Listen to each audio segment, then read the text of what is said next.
আমাদের পরিবারের স্টক এক্সচেঞ্জে পোর্টফোলিও আছে, তাদের শেয়ার ব্যবসা রয়েছে এবং সেই শেয়ার ব্যবসার অংশ হিসেবেই বেস্ট ওয়েস্টার্ন হোটেলে আমাদের 2 লক্ষ টাকার একটা প্রাইমারি শেয়ার রয়েছে এবং যেটি মোট সেখানে শেয়ারের সংখ্যা হচ্ছে 35,50,00,000। তো 35,50,00,000 শেয়ারের মধ্যে থেকে আমাদের কাছে 2 লক্ষ শেয়ার আছে, তাও প্রাথমিক শেয়ার অভিহিত মূল্যে, এবং সেটাকেও এমনভাবে উপস্থাপন করা হয়েছে যে এখানে বিশাল একটা ইনভেস্টমেন্টের বিষয়, যা আসলে সঠিক নয়। তাছাড়া দাবি করা হয়েছে যে পদ্মা ব্যাংকের শেয়ার কিনেছি আমরা, কানাডিয়ান বিশ্ববিদ্যালয়ের মালিকানা আমরা কিনেছি। পদ্মা ব্যাংকে আমাদের কোনো শেয়ার নাই, কানাডিয়ান বিশ্ববিদ্যালয়েও আমাদের কোনো শেয়ার নাই, কানাডিয়ান বিশ্ববিদ্যালয় এবং পদ্মা ব্যাংকের কোনো মালিকানা নাই, কোনো বিনিয়োগ কিছু নাই আমাদের। পদ্মা ব্যাংক একটি আর্থিক প্রতিষ্ঠান, সেখানে আমাদের ন্যূনতম একটা ব্যাংক অ্যাকাউন্টও নাই। তো এটাও একটা একেবারে নির্জলা মিথ্যা কথা এবং এটির কোনো ভিত্তিহীন সংবাদ এখানে পরিবেশিত হয়েছে। দুবাইতে 100 কোটি টাকার হোটেল ব্যবসা, সিঙ্গাপুরে অর্ধশত কোটি টাকার সোনার ব্যবসা, থাইল্যান্ড এবং মালয়েশিয়াতে জমি কিনেছি মর্মে দাবি করা হয়েছে। দুবাইতে আমাদের 100 কোটি টাকার কোনো হোটেল ব্যবসা নাই, সিঙ্গাপুরে আমাদের কোনো সোনার ব্যবসা নাই এবং থাইল্যান্ড এবং মালয়েশিয়াতেও যে ধরনের গয়রহ কথা বলা হয়েছে যে জমি কিনেছি আমরা, এই ধরনের কোনো জমি আমাদের সেখানে নাই। দুবাইয়ের কেন্দ্রস্থলে কনকর্ড হোটেলে মোটা অঙ্কের শেয়ার রয়েছে মর্মে দাবি করা হয়েছে। আমরা দুবাইতে ওই হোটেলে খোঁজ খবর করেছি। এই হোটেলটিতে কোনো শেয়ার মালিকানায় পরিচালিত হয় না। এটি একটি একক মালিকানাধীন হোটেল এবং আমরা জেনেছি, এবং এর মালিক হচ্ছে স্থানীয় একজন আমিরাতি। তো এটাও একটি মিথ্যা তথ্য। এখানে আমাদের কোনো, এই হোটেলের মালিকানায় আমাদের কোনো শেয়ার নেই।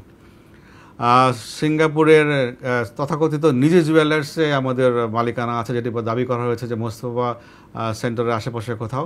এখানে এই ধরনের কোনো জুয়েলার্স আমাদের বা আমাদের পরিবারের সদস্য পরিচালনা করে না, আমাদের মালিকও নয়, আমাদের কোনো বিনিয়োগও নাই। এটাও একটি সর্বাংশে মিথ্যা তথ্য এই সংবাদে অসৎ উদ্দেশ্যে পরিবেশিত হয়েছে।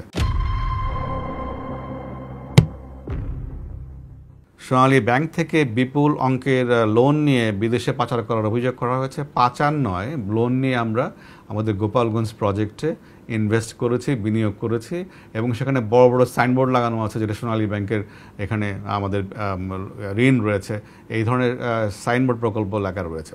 তো এটিও তার জানা সত্ত্বেও যে এটি এখানে লোন রয়েছে এর প্রকল্পে এবং লোন নিয়ে এই বিজনেস করা হচ্ছে, তারপরেও এটাকে আমি মনে করি যে অসত্যভাবে, বিকৃতভাবে তথ্য উপস্থাপন করা হয়েছে, যে শুধুমাত্র আমার এবং আমার পরিবারের চরিত্র হনন করার জন্য এবং আমাদের অপমানজনক তথ্যের মাধ্যমে বিব্রত করার জন্য। সেন্ট মার্টিন এলাকায় বাগান দখল করা হয়েছে, নারকেল বাগান দখল করা হয়েছে উল্লেখ করা হয়েছে। সেন্ট মার্টিনে আদৌ কোনো নারকেল বাগান আছে কিনা সেটা আমাদের জানা নেই। আমরা বিক্ষিপ্তভাবে নারকেল গাছ আছে, আমরা যখন যারা সেন্ট মার্টিন দ্বীপে বেড়াতে গিয়েছেন তারা দেখেছেন সমুদ্র পাড় দিয়ে বিক্ষিপ্তভাবে নারকেল গাছ আছে, কিন্তু নারকেল গাছের একটা ঘন বাগান আছে, এটা বোধহয় আমি কখনো দেখি নাই, কয়েকবার গিয়েছি আমি, কিন্তু যারা সাম্প্রতিককালে গিয়েছেন তারাও নিশ্চয়ই আমার সঙ্গে একমত হবেন যে একেবারে নারকেলের বাগান নামে কোনো বাগান ওখানে আছে নিশ্চয়ই দেখেননি কেউ। আর এই ধরনের বাগান দখলে নেওয়ার প্রশ্নই ওঠে না। আমি একজন দায়িত্ববান সরকারি কর্মকর্তা হিসেবে আমার পরিবার বা আমি কারো জমি দখল বেদখলের সঙ্গে কোনো ক্রমেই নৈতিকভাবে বা অন্য কোনোভাবে জড়িত হওয়ার প্রশ্নই ওঠে না।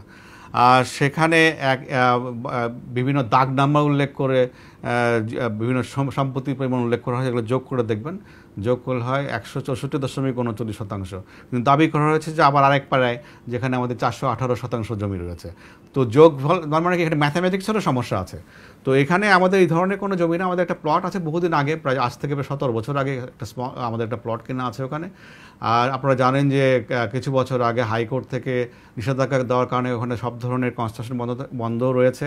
এর ফলে এই জমিগুলো এখন আর কেউ কিনেও না, এগুলো বলতে গেলে পরিত্যক্ত এবং পতিত জমি হিসাবে পড়ে আছে। এবং আমাদের যে স্মল প্লটটা রয়েছে সেটার মধ্যে বালু আছে এবং পাথর রয়েছে, এবং এখানে কোনো গাছপালাও তেমন একটা কিছু নাই। তো এটা একটা, যেহেতু হাইকোর্টের নির্দেশের প্রেক্ষিতে ওখানে সব ধরনের কনস্ট্রাকশন বন্ধ, সে কারণে বছরের বছর এই জমিগুলোর কোনো অ্যাপ্রিসিয়েশন হয় নাই, রাদার ডেপ্রিসিয়েশন হয়েছে।